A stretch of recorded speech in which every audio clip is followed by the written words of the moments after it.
Thanks, Mayor Norris and Mayor Pro Tem Loving. I'll quickly move out of the way there.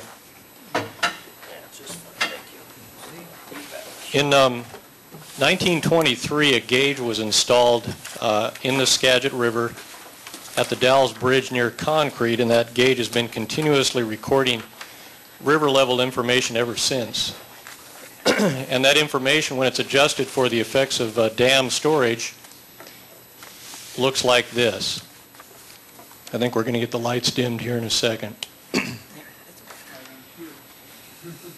And this is, we now have 84 years worth of gauge data from that location.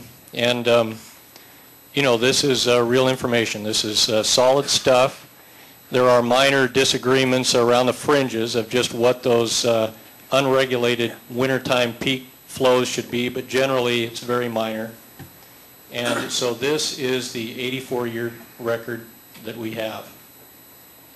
Now this is the data set that the Corps of Engineers is using to generate its flood frequency analysis for the Skagit.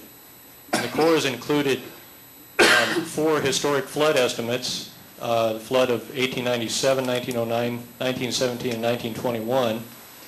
And those are just estimates of those floods. The estimates are the estimates of the USGS and are the official estimates of those events for the concrete location.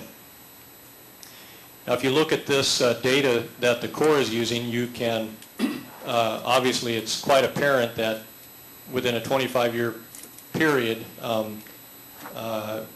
the USGS estimated that these four historic events occurred, and every one of which was significantly larger than any event that has subsequently occurred. Also, the Corps left out about a 20-year interval of record because during that time the effect of dam regulation was uncertain, and according to the Corps, and so that data was left out as data being used in the flood frequency calculations. Now this is the data set that was used by Pacific International Engineering, the consultant for the 2 cities, and this was the data set used pursuant to the analysis conducted by that consultant a couple of years ago when the consultant was still under contract with Skagit County. And what Pacific International Engineering did was looked at the characteristics of those historic flood estimates in the Cedar Woolley vicinity, and the firm adjusted, based on their experience, the peak discharges of those events. And that's indicated by these orange bars here. And you can see that even though they were adjusted downward, they're still considerably higher. 3 of the 4 are considerably higher than any of the other previous peak floods that have occurred on the Skagit. And in addition, Pacific International Engineering included the 20 years of missing gauge data, which is very solid information.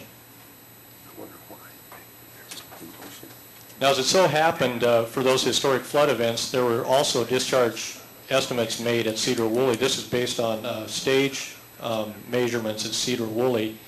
I'm not sure about the 1897 event, but I think for the 09, 17, 21 events, those stage calculations were made based on a chain that hung off the railroad bridge.